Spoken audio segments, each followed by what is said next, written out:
Olá pessoal, tudo bem? Como é que vão? Aqui professor Mário Vitor. Queria abrir essa aula perguntando para vocês de onde vem a energia que utilizamos. Nas últimas aulas que falamos muito sobre industrialização, sobre vários aspectos, industrialização envolvendo urbanização, industrialização envolvendo a parte agropecuária, industrialização envolvendo o mercado de trabalho. Agora eu quero saber de vocês da onde que vem a energia que utilizamos. Será que tudo ao nosso redor depende de energia? Eu acho que sim. E vocês já pararam para pensar de onde é que vem essa energia toda? Carros, casas, indústrias, celulares, trens, aviões, tudo que está à nossa volta. O que vocês acham? Olha lá que imagem, que ilustração bacana essa aqui, apesar de ter muita poluição, mas é uma imagem muito representativa, né?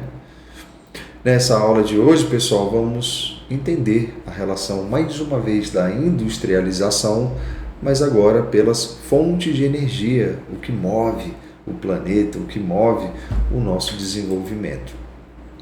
Primeira coisa a entender são os recursos naturais. O que são isso, né? Recursos naturais são os recursos encontrados na natureza, que podem ser utilizados por nós, humanidade, sociedade mundial, para satisfazer as nossas necessidades, inclusive a produção de energia.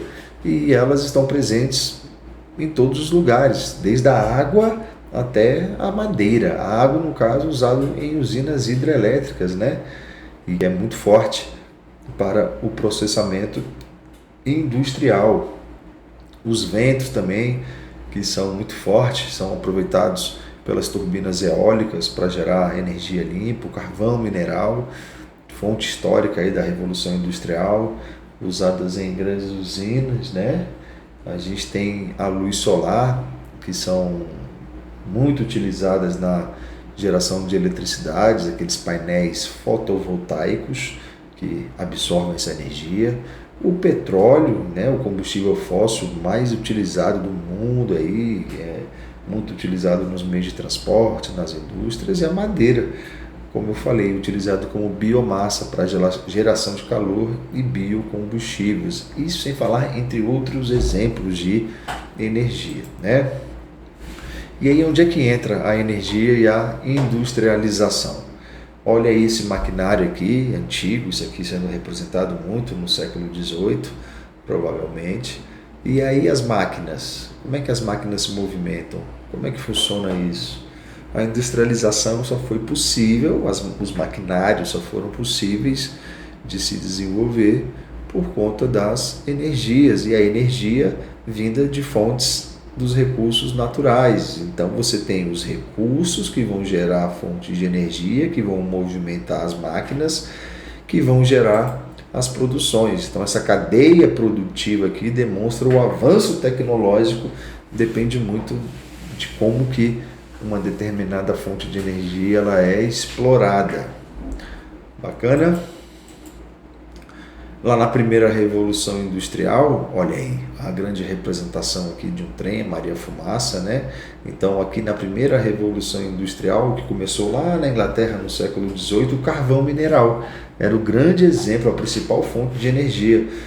Então, a sua queima desse carvão, que ia produzir vapor, e esse vapor ia movimentar as máquinas, locomotivos, navios. Isso marcou a passagem da produção artesanal para a produção mecanizada em grande escala. As máquinas a vapor também eram muito utilizadas nas indústrias têxteis, indústria de tecido, de roupas. As locomotivas, né, como exemplo aí nessa ilustração, e também os navios naquele período, que os navios substituíam os veleiros, né? Então os navios que tinham as caldeiras sendo movimentadas por carvão mineral também. Legal? E aí eu quero que vocês associem os recursos naturais com a trajetória da evolução da indústria. Já na segunda revolução industrial, já a partir do século XIX, com novas fontes de energia sendo exploradas, como o petróleo, a eletricidade, Então permitiram aí um desenvolvimento muito forte, um salto tecnológico muito fortes aí, diversificando os meios de transporte e ampliando a capacidade de produção dessas indústrias. Então o petróleo ele impulsionou aviões, carros, uma verdadeira geração de fábricas de carros, né? Maquinários industriais, tornou o combustível modelo aí do século XX. A eletricidade iluminou cidades, moveu fábricas, transformou o cotidiano doméstico, né? Geladeiras, rádios, televisões. Na atualidade a gente tem micro-ondas, aparelho de ar-condicionado, entre outros vários tipos de equipamentos que são movimentados por energia elétrica. Novos transportes também, né? Pelo aquele período, aviões, navios, motor, que encurtaram distâncias e aceleraram o comércio internacional. Navios principalmente pela carga, né? O transporte de cargas que saem de um país, de um continente para o outro. Hoje em dia, principalmente da China, né? A China, grande produtora aí de muitos itens industriais. Então a energia ela mudou o cotidiano aí das grandes cidades, das sociedades do mundo inteiro. Ela não só transformou as fábricas, mas revolucionou a vida das pessoas. A iluminação elétrica substituiu velas, lamparinas. Os eletrodomésticos como geladeira, máquina de lavar e televisão se tornaram parte do nosso dia a dia de uma forma bastante intensa, né? A evolução das fontes de energia está diretamente ligada com as transformações da sociedade. Pense nisso. Então, antes da eletricidade, a iluminação limitava tudo, toda a produção, toda a organização da sociedade. Ela era muito limitada, a comunicação era lenta e restrita. Então, com a eletricidade, a iluminação pública, a iluminação doméstica, né, dentro da nossa casa, geladeiras, televisões, computadores e outros aparelhos começaram a fazer parte do cotidiano. Hoje, sem falar que hoje em dia, né, pessoal, internet, os smartphones, iPhones, carros elétricos, olha onde nós estamos, carros elétricos, pega essa visão aí. Então, tudo depende de energia disponível para a gente fazer as nossas atividades. E aí, essas fontes de energias, elas podem ser classificadas em renováveis e não renováveis.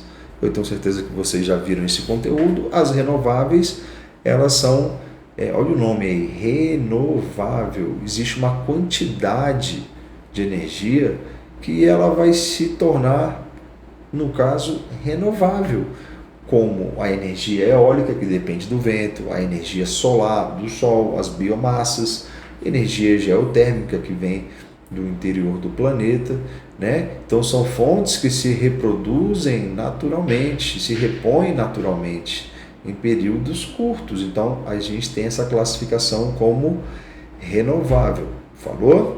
Em contrapartida, a gente tem as não renováveis. E aí essas energias não renováveis quer dizer que elas têm uma quantidade limitada e levam milhões de anos para se formar. Elas se esgotam muito rápido, não podem ser repostas na escala de tempo do ser humano. Demoram muitos anos, milhares de anos. No caso do petróleo, relação de tempo geológico para poderem se refazer, né? Então, o caso do gás natural, do próprio petróleo, carvão, urânio, entre outros aí. Bacana?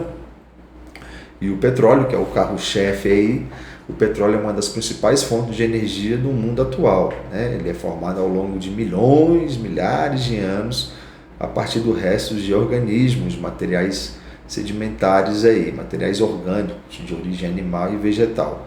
Então, devido à pressão e à temperatura elevadas lá no interior do planeta, esse material vai virando um extrato e aí vai gerando essa matéria-prima, o petróleo, que vai gerar os combustíveis, né? Que vai servir para transporte, para indústrias, produtos que a gente também consome no dia a dia, como plásticos, borrachas, cosméticos, etc. A eletricidade, as usinas termoelétricas que queimam derivados do petróleo e geram energia, né? Só que aí vale lembrar que o petróleo, além de ser não renovável, é muito poluente, então tem essa questão ambiental aí. E isso acompanha também o carvão, o gás natural e a energia nuclear. O carvão mineral, que foi muito forte na primeira revolução industrial, usado em usinas termoelétricas na produção de ferro e de aço. É a fonte fóssil mais poluente, é mais do que o petróleo. O gás natural, também de origem fóssil, usado em indústrias, residências, usinas termoelétricas, emite menos poluentes, mas ainda assim é não renovável. E a energia nuclear, que é obtida a partir da fusão do urânio, o calor gerado transforma a água em vapor, que aciona turbinas e gera eletricidade. A vantagem é a baixa emissão de gases de efeito estufa. O problema é que gera resíduos radioativos de difícil armazenamento, sem falar que você precisa de uma mão de obra muito qualificada e muito especializada para poder mexer com a energia nuclear. A energia hidrelétrica no Brasil tem grande protagonismo, né? Ela utiliza a força da água, queda para acionar as turbinas e gerar eletricidade, é uma fonte renovável e o Brasil é um dos maiores produtores mundiais, graças a enormes quantidades de rios caudalosos e ao relevo favorável em diversas regiões. Aqui a gente tem uma parte da estrutura de uma hidrelétrica, né? Então rios como Paraná, São Francisco e Tocantins alimentam grandes usinas como Itaipu e Belo Monte. Temos vários impactos ambientais, grandes barragens podem causar desmatamentos, deslocamento de comunidades e alterações nos ecossistemas, e isso ocorre mesmo, é um problema muito sério quando uma usina ela é instalada, o processo de instalação dela demora anos e é muito impactante para o meio ambiente. Depois que ela é montada e liberada para o funcionamento, você tem mínimos impactos ambientais, mas para a construção e implementação é muito impactante para o meio ambiente. Aqui a gente tem exemplos, né? Outros exemplos de energias renováveis, energia solar, olha aí que legal. Muitos de vocês devem até ter em casa alguns painéis fotovoltaicos, energia eólica, biomassa e biocombustível, né? São grandes exemplos aí. Biocombustível é um barato porque é matéria orgânica, então você tem vegetais, resíduos agrícolas, bagaço de cana, casca de banana, você usa para fazer energia, você produz etanol, biodiesel, então você reduz a dependência do petróleo. Legal, pessoal? Bacana? A energia geotérmica que vem do interior do planeta e você tem aí uma forma muito forte aí de usar através do calor interno do planeta que vai gerar esses vapores aqui, e é renovável, mas depende de condições geológicas específicas, né? Então países como a Islândia, Nova Zelândia são grandes usuários, elas reúnem condições muito bacanas de exploração desse tipo de energia.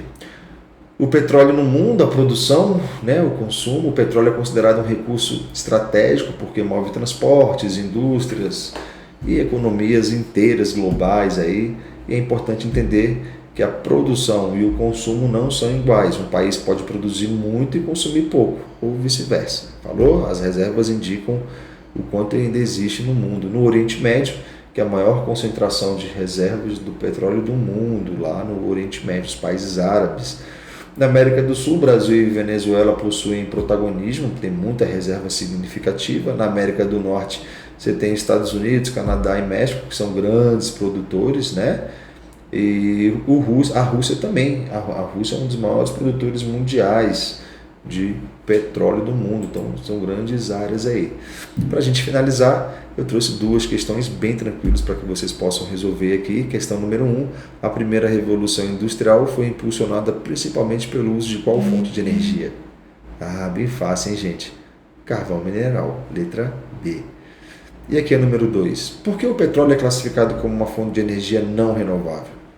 Explique como ela se forma e por que seu esgotamento é uma preocupação para a sociedade atual. Olha aí, deem pause no vídeo, reflitam e respondam. Deem pause aí. Pessoal, essa aqui também é bem tranquilo de responder, né? O petróleo é classificado como não renovável porque só demorou milhões de anos para ser formado, né? Então, a partir da decomposição de restos de organismos soterrados sob a pressão e a grande temperatura no interior do planeta, foi sendo formado esse produto natural, o petróleo. O ritmo de consumo atual ele é muito superior à capacidade que a gente tem de extração. E aí vai chegar um momento que essa conta, como não está fechando, vai dar muito tipo de problema, né? E uma das soluções aí é a gente ter o uso cada vez maior de recursos renováveis, que isso vai fazer com que a gente tenha aí uma balança entre a necessidade, o consumo e a oferta desse tipo de energia, né? O petróleo não é possível repor ele imediatamente após a sua retirada, então por isso que ele é tido como não renovável. Legal? E aí sem falar também, né, pessoal, que a gente tem muito preocupante a relação do meio ambiente, onde a emissão de CO2 liberado pela queima de petróleo vai poluir a atmosfera e trazer uma série de problemas para as sociedades, ok? Pessoal, muito obrigado, espero que vocês tenham compreendido essa relação da industrialização em fonte de energia. Certamente estaremos próximos no próximo vídeo. Fique com Deus e um grande abraço. Até, pessoal.